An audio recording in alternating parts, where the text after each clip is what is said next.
Milorad Dodik je govornik na konferenciji o borbi protiv antisemitizma u Jerusalemu.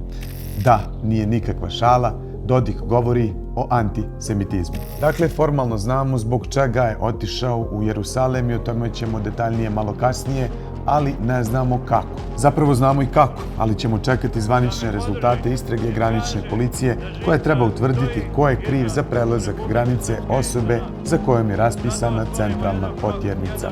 Sad, koji su razlozi zbog kojih je Dodik otišao na ovu konferenciju? Pa ako kažemo da će se na konferenciji obratiti i Benjamin Netanjahu, pa ćemo imati lica s potjernica za govornicom, ali i Isak Herzog, predsjednik Izraela, predstavnica Orbanove stranke Fidesz, kao i predstavnici stranke Marine Le Pen iz Francuske, a i ovaj degutantni tip koji se naziva hollywoodskim glumcem. On nema apsolutno nikakvu važnost, ali sam ga izdvojio čisto da imate bolju sliku o kakvoj se konferenciji radi. Sad kad znamo ko učestvuje, ne treba biti posebno pametan da zaključimo šta je cilj ove konferencije i zašto će Dodik tamo. S obzirom na listu govornika, cilj je osuditi mržnju prema Jevrejima i opravdati mržnju prema muslimanima.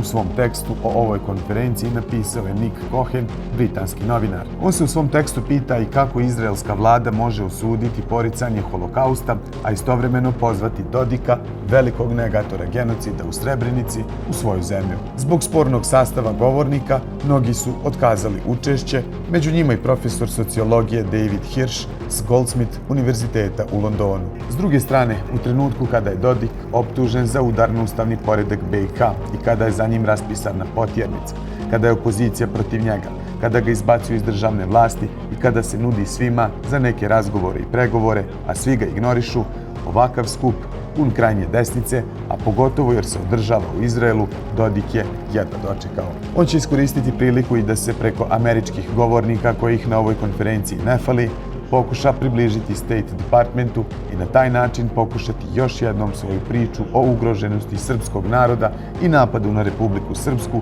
predstaviti zvaničnicima u SAD-u. A za kraj i Dodikova poruka na X-u nakon što je stigao u Jerusalem.